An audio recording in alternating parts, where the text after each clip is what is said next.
The big game-changing game update is here, and if you're like me, you soak in information better when it's read to you and in the form of a big flashy video. I have a hard time absorbing information that isn't visual for whatever reason. We all know about the huge change to the progression system that just got released today. Star cards are no longer in crates. You earn stuff for a class by playing that particular class. Perfect. That's the way it should have been. Along with that, all heroes and all hero ships are unlocked for everyone. That's great. I'm overall pretty happy about that. I still think the pride and accomplishment negativity was blown way out of proportion. So now we have Bespin from Battlefront 2015 in the Battlefront 2 game. The game modes available for Bespin are Hero vs. Villains, Blast, and temporarily Jetpack Cargo. Along with all that, Arcade is more of a free-for-all sandbox slaughterfest now, because all star cards and weapons are unlocked at epic level. I'm really happy about all of these changes. The progression system being the biggest one. No one wants to play as their favorite hero or class and get random stuff from random classes or heroes they don't play. You play what you like, because you want to earn things to use on what you like to play. As always with these patches, updates, and tweaks, there's a huge laundry list of pest control and balancing issues that they've fixed. So let's run down the entire list of all the changes posted by EA's community manager, Mr. Matt, aka Sledgehammer70, made to the game big and small, read as fast as I possibly can for all my fellow visual and auditory learners. Iden Versio. Increased base health from 550 to 650, fixed an issue with the secondary fire module not appearing on Iden's TL50. Droid Shield. Increased active time from 10 seconds to 12 seconds. Pulse Cannon. Reduced the recharge time from 5 to 1 second. That's pretty big. Added a zoomed in damage increase multiplier of 80%. That's pretty big too. Decreased the time to full power from 1.25 to 0.6 seconds. Decreased the non-zoom dispersion from 2 to 0.2 degrees. Reduced the recoil of the weapon. Reduced the start damage from 100 to 40. Reduced the end damage from 150 to 100. Reduced the start damage distance from 125 to 30 meters. Reduced the end damage distance from 150 to 50 meters. Reduced the explosive damage from 80 to 20. Hot Swap Star Card. This star card now gives Iden health when her droid stuns an enemy. Boba Fett. Jetpack. Reduce the forward thrust speed of Boba Fett's jetpack slightly. Health. Increase base health from 500 to 550. Leia Organa. Leia's hair has been updated to match her outfit. Increased maximum health regeneration for Leia from 150 to 200.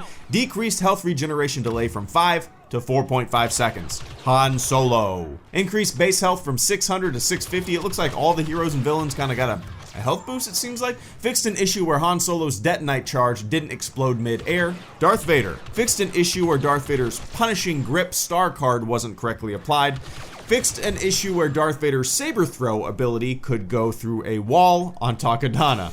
Didn't know that was a thing. Emperor Palpatine. Fixed an issue where Palpatine's lightning absorption star card didn't grant the correct amount of health after being used. Chewbacca. Stun grenades can no longer be activated while other abilities are activating. Okay. Rey.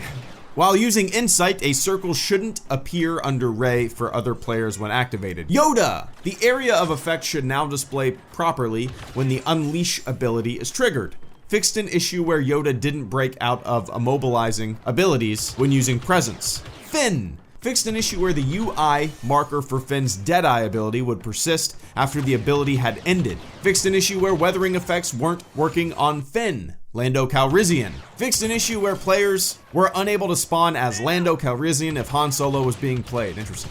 Classes, special units, and vehicles. Assault. Fixed an issue where weapon cooling was not working correctly for weapon mods. Officer. Fixed an issue where increased cooling provided higher cooling reduction than intended. Tweaked description of homing shot to clarify that it can fire multiple rockets rather than just one.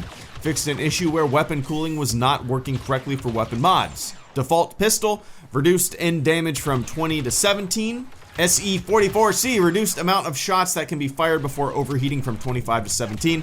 Reduced how many shots can be fired before overheating when increased cooling mod is equipped from 49 to 25. Reduced end damage distance from 40 to 30 meters. Officer's presence. There are a lot of officer changes. Geez. Officer's presence. Flatten the points given to an officer with officer's presence, regardless if the aura affects 1 or 19 allies. Point payoff with officer's presence was stacking, meaning an officer standing in a choke point can farm thousands of battle points without effort. To fix this, we've removed this stacking rule. Turret. The turret now spots enemies when it acquires them and primes to fire. The spotted enemy is only visible to the officer who owns the target. Specialist. Thermal binoculars. Enabled spotting logic. Improved thermal binoculars increase the time an enemy is spotted. Added 25-point scoring event per enemy spotted. General. Fixed an issue where weapon cooling was not working correctly for weapon mods. Heavy.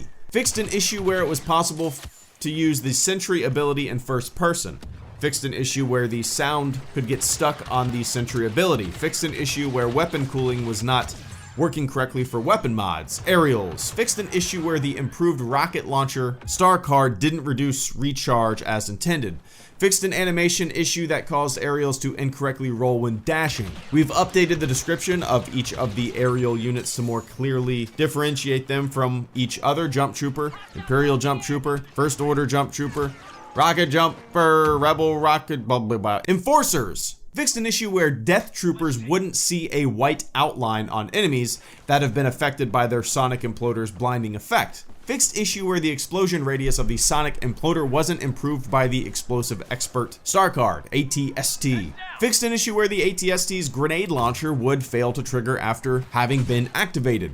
Game mode changes Galactic Assault Takodana.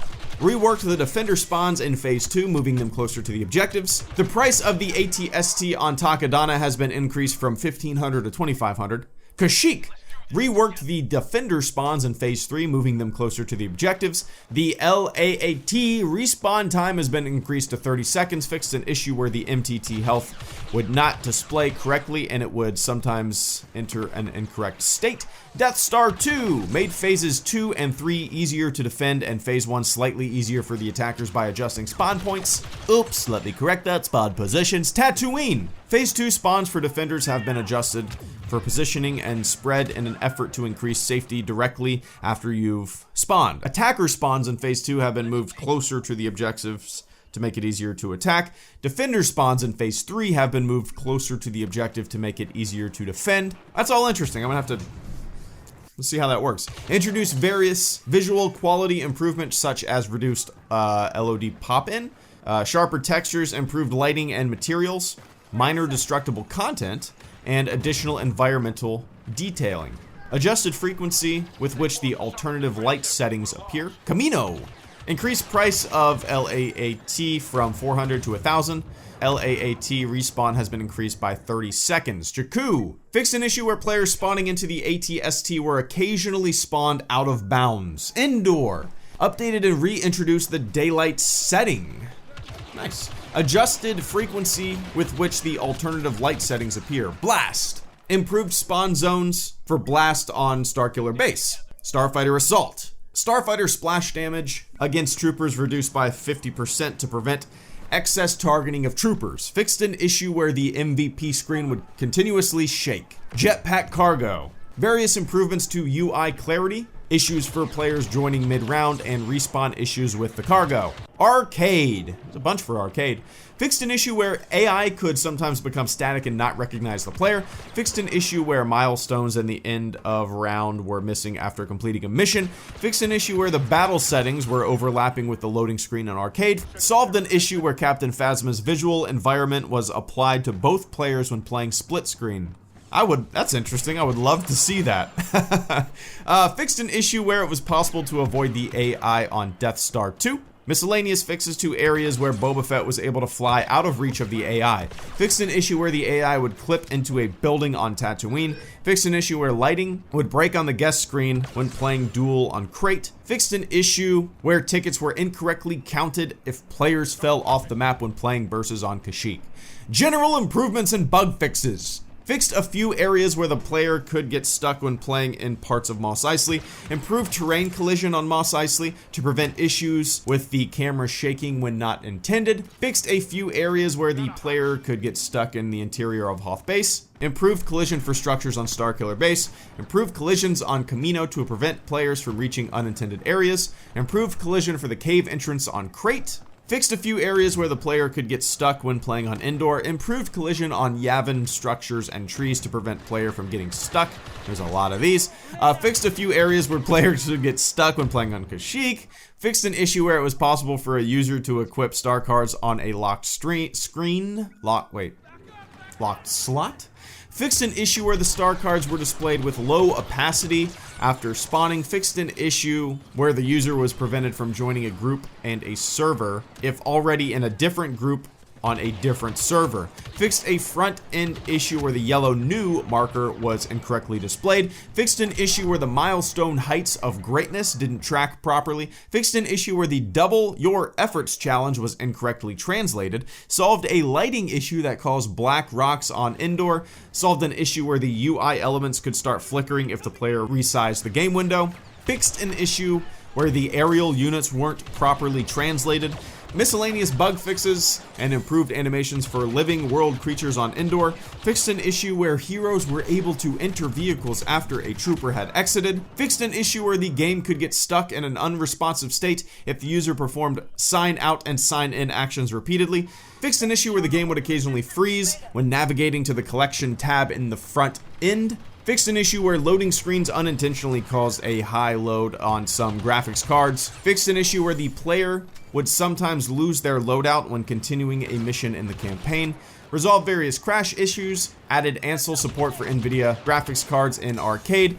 Added pre-compilation of shaders on DirectX 12 to reduce stutter during gameplay. This can be seen in the loading screens when this process takes place.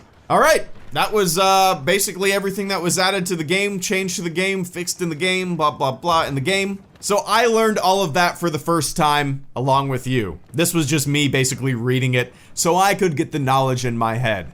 Not that it really matters, right? You just play the game and you have fun. You go, oh, I guess they changed some stuff, right? I guess they changed some stuff. But alright, it's time for me to get ready to stream. It's time for me to play some Bespin in Battlefront 2. I hope you guys enjoy yourselves, and everybody that was not able to play the game for a long time, including myself, for like a month, I was having issues, which were all user error. It was all user error. It's things that I could have fixed. I'm not really too sure exactly what I did to fix it. I did like 6 different things. Whatever I did worked. But hopefully this patch will fix your issue if you're having an issue. Alright, enough rambling. Time to play. HelloGreedo, out.